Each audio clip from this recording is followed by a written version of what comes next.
Here's how I'll teach my son the true meaning of love. Right when my son turns 12, I'll drop him off for his first day of middle school. During his second period class, he'll be sat right next to this beautiful young lady. She'll accidentally drop her pencil by his foot. He'll pick it up to her and nervously hand it back to her. She'll say, "Thanks. My name's Rosie. What's your name?" And just like that, sparks will fly. A couple weeks pass, and eventually the teacher has to separate them from sitting next to each other because they couldn't stop flirting in class. After about 2 months, my son finally gets the courage to ask her to be his girlfriend. They exchange phone numbers, they go to the middle school dance, he walks her to class, and they stay dating all the way up until high school. She shows up to all of his basketball games, and he shows up to all of her volleyball games. They get into a couple arguments here and there about him being jealous and her not spending enough time with him, but eventually, like always, time works everything out. The relationship goes smoothly for all of high school, and towards the end of senior year, they're thinking about where to go to college. My son, being the athlete he is, gets offers to play basketball at Duke, Ohio State University, and even USC.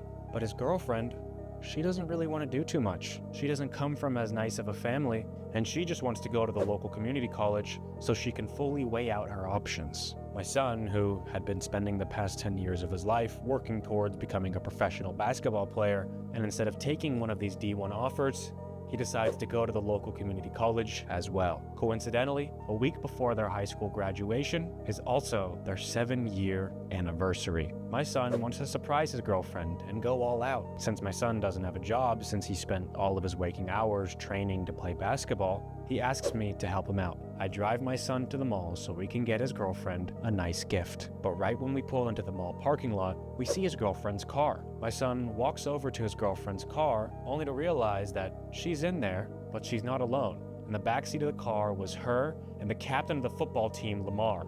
For the past 3 years, my son's girlfriend has been cheating on him with Lamar. And when my son sees this, he starts punching at the window, but he's too weak to break the windows. My son's girlfriend starts crying, and Lamar, who's just in his boxers, jumps to the front seat and begins to drive off. My son runs back to my car crying. I look him in the eyes and say, "Son, your true love wasn't this girl. Your true love was basketball. And what you're feeling right now, that's what happens when you don't do what you truly love." Little does my son know that his middle school girlfriend, Rosie, was actually an actor that I hired off of Craigslist to teach him this life lesson.